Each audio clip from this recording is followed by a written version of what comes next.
sa inyo? Ewan ko nga ba, Iya. Ewan ko kung ano itong nangyayari sa akin. Parang ang sakit-sakit ng buong katawan ko eh. Tsaka, ewan ko, para akong nangihina. At para ang pakiramdam ko, para akong nauupos na kandila eh. Tsaka yung mga tuhod ko, parang walang lakas. Ewan ko ba? Naku, Papa, magpahinga na nga kasi kayo. Naku, kala ko po kung ano nangyari na sa inyo. Sige po muna po kayo dyan. Ay, nako. Siguro, ipapahinga ko lang ito. O, sige Palagay po. ko, baka stress lang naman siguro ito eh. Magpahinga po kayo, ha? Oo. Ikuha mo na lang ako please ng kape, Iha. Kape? Mm-mm. Kape? Nagkakape pa kayo, Papa? Eh, di ba alam niyo naman pong bawal sa inyong kape? Oo, ayoko nga talaga ng kape. Kaya lang, itong si Tara, bigay sa akin ng kape kahit hindi naman ako humihingi Napapainom tuloy ako. Halika, tuloy ka dali. Ayan, halika dali, upo ka dyan. Thank Ano nga you. uli yung mga binibili mo, yung mga gusto mong bilhin? Basta, Juan, lumang gamit. Lumang gamit? Siguro ibibenta niya yan sa ukay-ukay, ano? Meron ako dyan, mga lumang bra, tsaka lumang panty, at tsaka iba pang gamit.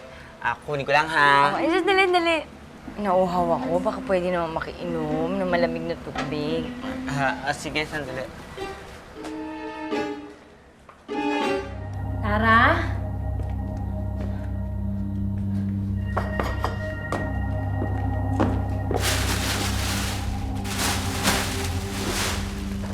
Taho? Ayan. Ay, naku, salamat Ay, ate! Nakalimutan mong tanggalin yung belo mo. Hindi pwedeng tanggalin, kaya ganyan talaga ako uminom. Ganyan? Ay, sige, sandali kunin ko lang yung mga lumang gamit. Sige.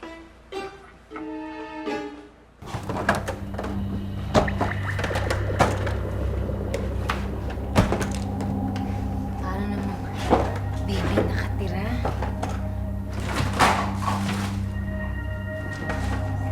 Mother, meron ka bang mga lumang damit? Para sa ukay-ukay? Ano?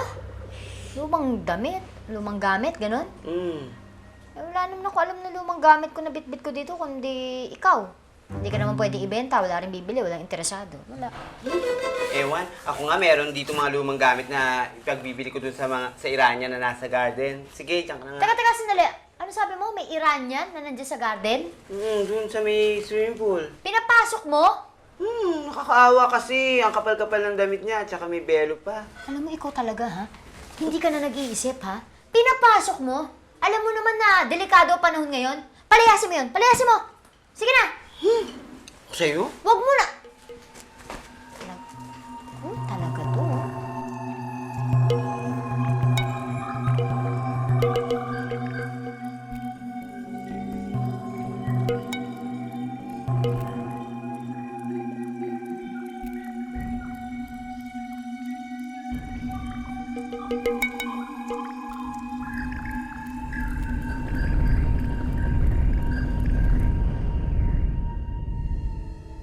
Ate? Ate? Saan punta ang hitad na yun? Mukhang chinaring lang ako ng bruha.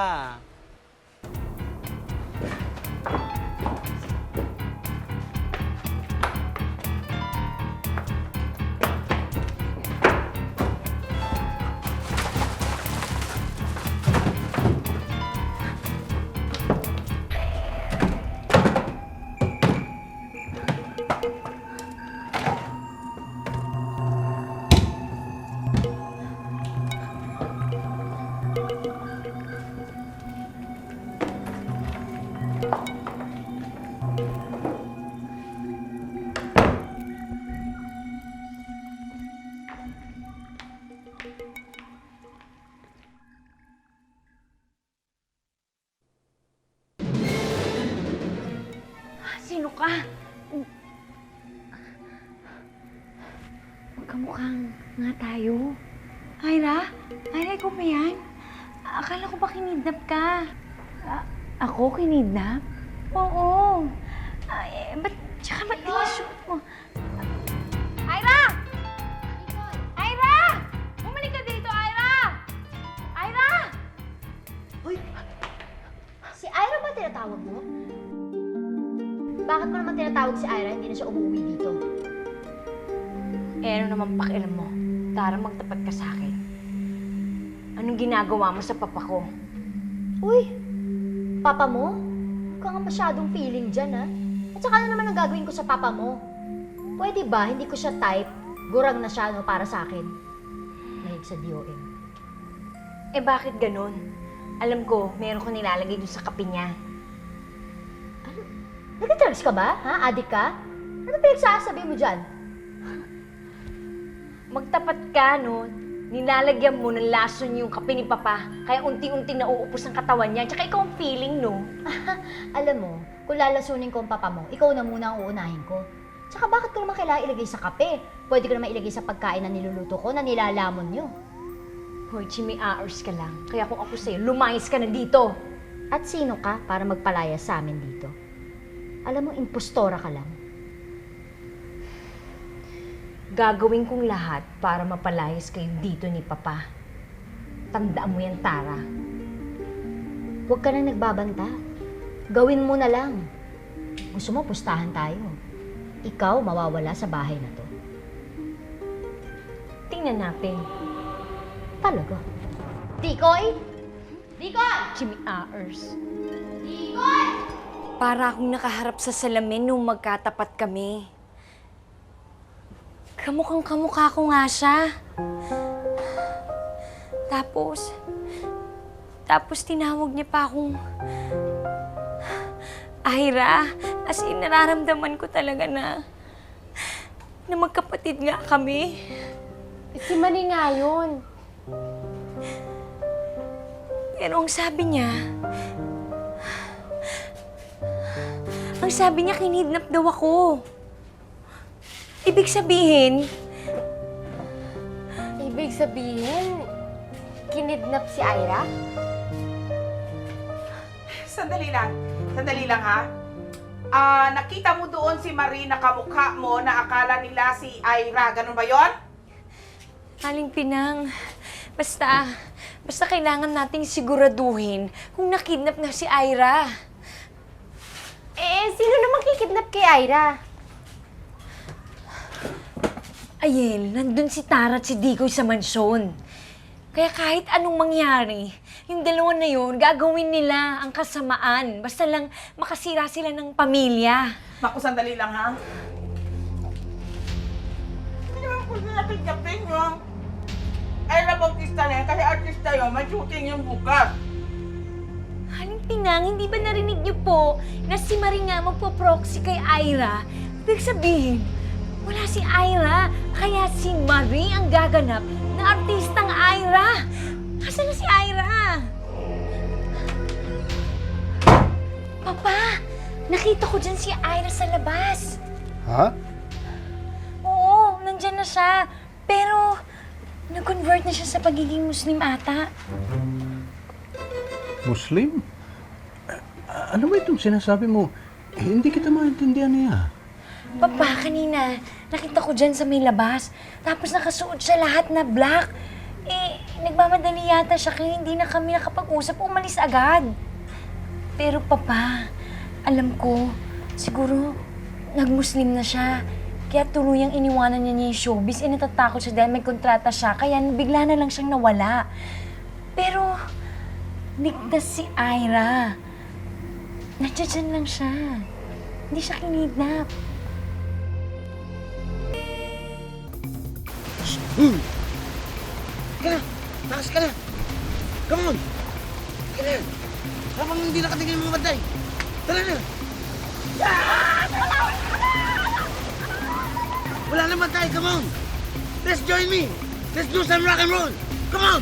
If you got a film, let's go! Let's go!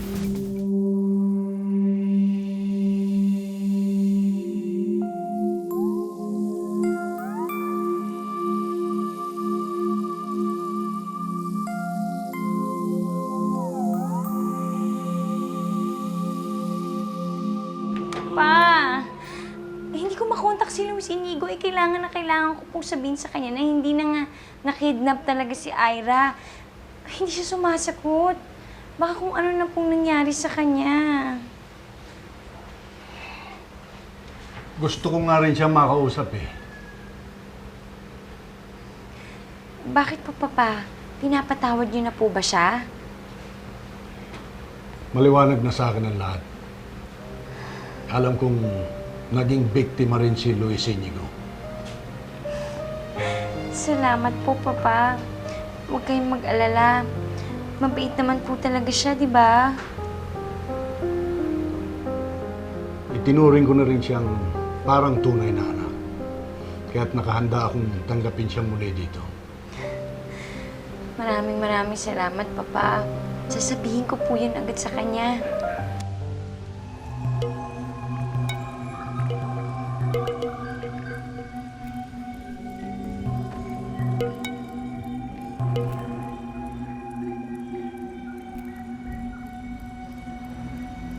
Hayop kang Alvaro ka.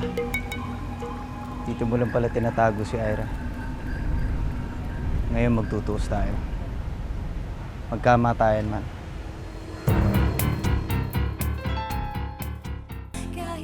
Dinedma?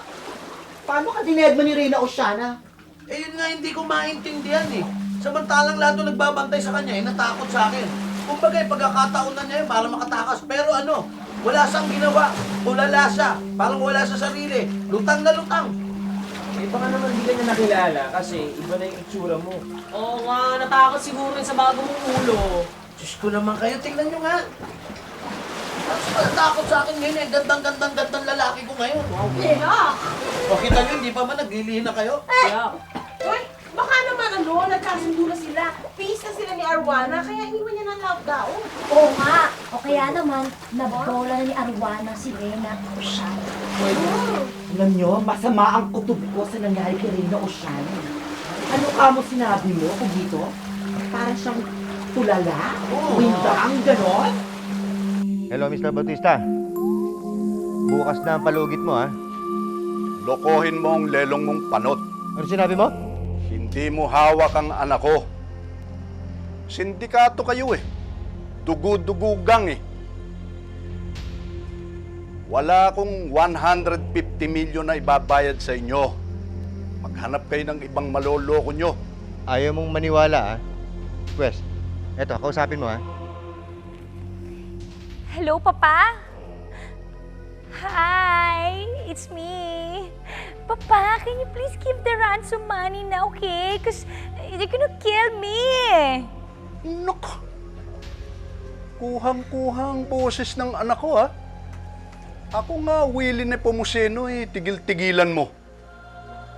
Hoy, magsama kayo niyang kidnapper mo. Magparehab kayo. Papa, I'm the beautiful Ira. You're precious. Che! Papa! Papa! Ano wala si Papa? Sira ulo talaga tong tatay mo.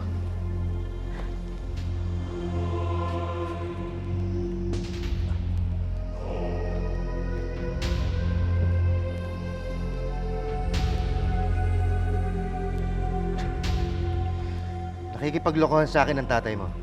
Akala siguro niya hindi kita tutuluyan. Pwes, ipapadala ko sa kanya ang pugot mong ulo. Ha? Try mo ulit tawagan. Baka naman lasing lang or low back or basta. Tumigil ka nga.